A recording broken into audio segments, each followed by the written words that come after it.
inaugurate Donald Trump. Hey, Donald Trump is just going his own way. He's doing his own thing. He's like, look, I'm the man. I don't give a damn who they say. This guy in the White House says that he's the man. He just had the what do you call it, CPAC, if I'm not mistaken. A group of conservative Republicans getting together, and they had a speech. So you have certain Edomites, a big number of Edomites, let's say half of them in this country, which if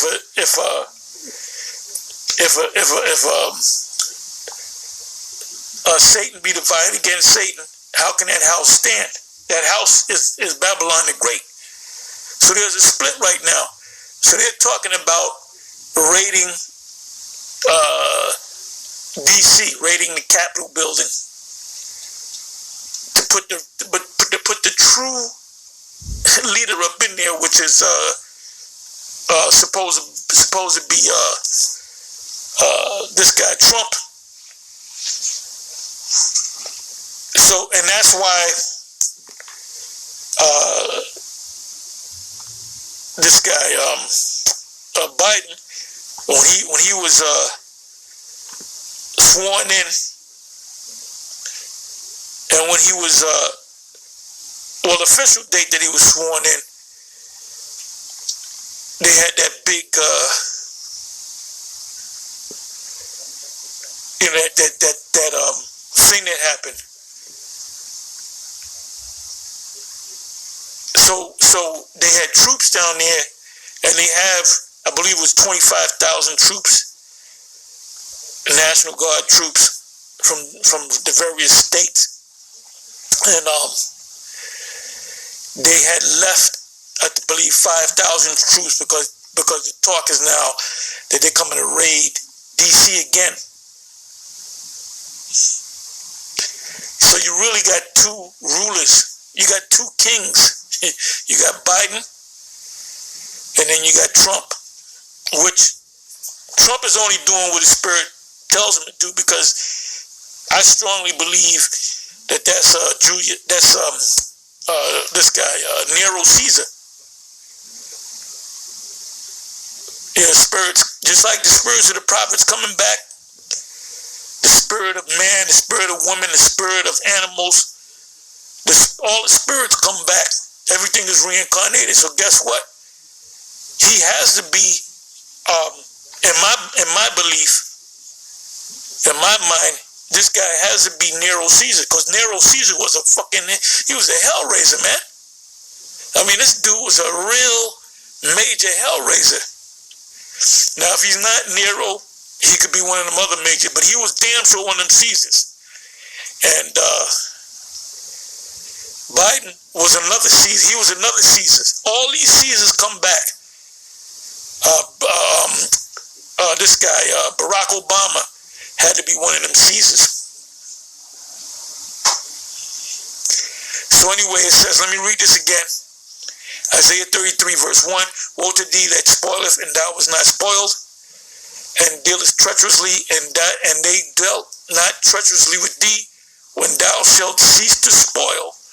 And what it means by thou shalt cease to spoil, it says on the dollar bill, anua coeptus, meaning our enterprise is crowned with success. Google it, anua coeptus, and they're going to tell you what it means.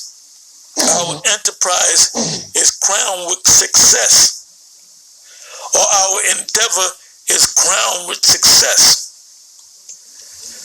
And what is the endeavor that's crowned with success? Novus Ordo Seclorum, the New World Order. So they have an agenda. They had an agenda going on for the last, let's say 200 years or so.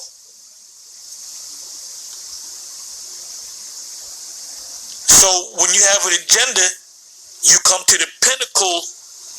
You come to the top of the pyramid, and that's the New World Order. That's the global cities. So that's what they're trying to do now, but they're not going to do it. The Most High is going to upset their enterprise, so to speak, pursuant to Job. What is that? Job 5:17. So we're in that time. That's why we have to we got to go over these prophecies over and over and over again, and you have to know them. You have to know them. That's why I got cursed out. Well, 2 weeks ago was it? We straight up cursed out Elder Barak, because he mangled the scriptures, man. He mangled the breakdown of Revelation 12. So if he mangled the breakdown, I mean, what else does he know about the scriptures, man? Anyway, the second verse shows you that this is another scripture a precept that you can use concerning Jacob's trouble. It says, Isaiah 33 verse 2, O Yahweh, be gracious unto us. We have waited for thee. Be thou their arm every morning. Our salvation, what is our salvation? When the ships come and when we get beamed up.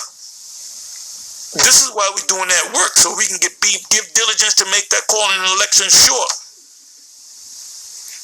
It says,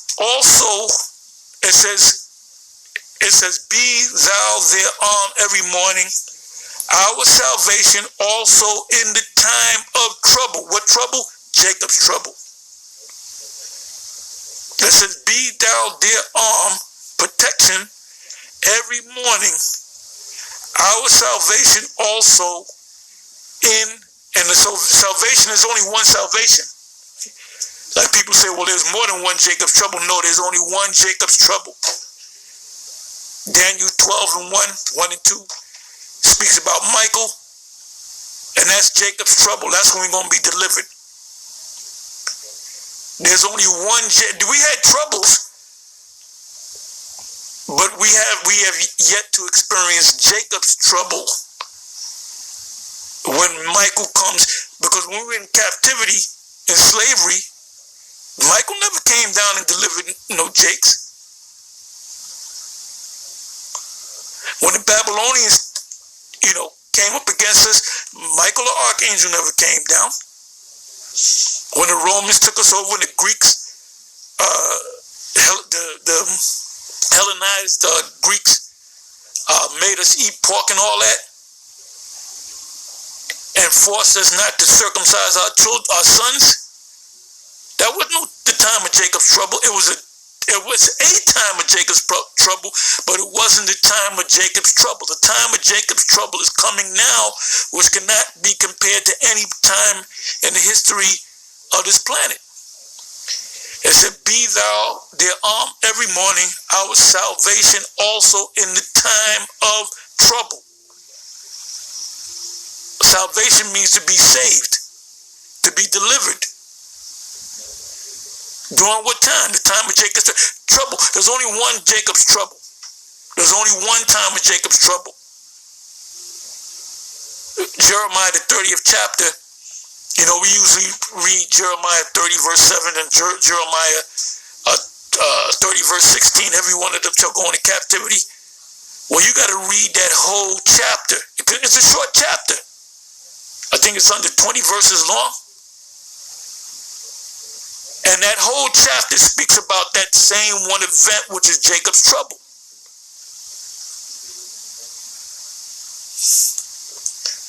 And we had to do videos on that because Bishop Nate from the IUIC went on a TV show and said there's no such thing as Jacob's trouble. Well, wait a minute. Why would it be in the scriptures if there's no such thing as Jacob's trouble?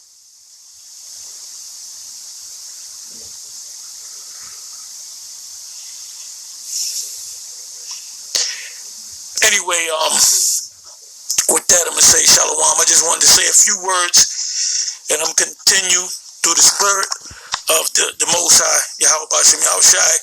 I'm going to continue to test you on these prophetic scriptures, because you have to master the whole book. Like I'm not gonna test you on King David. I'm not gonna ask you fine points concerning King David.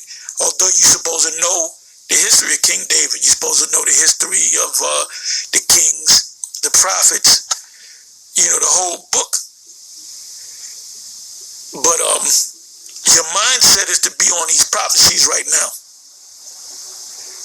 Besides the other parts of the book, every man in GMS and the women sisters too, you're supposed to know them prophecies. So when you see something happen, your mind says, "Oh, that's so and so coming to pass. That's Daniel such and such coming to pass. That's Jeremiah so and so coming to pass. That's Isaiah such and such coming to pass." Anyway, with that, I'm gonna say shalom.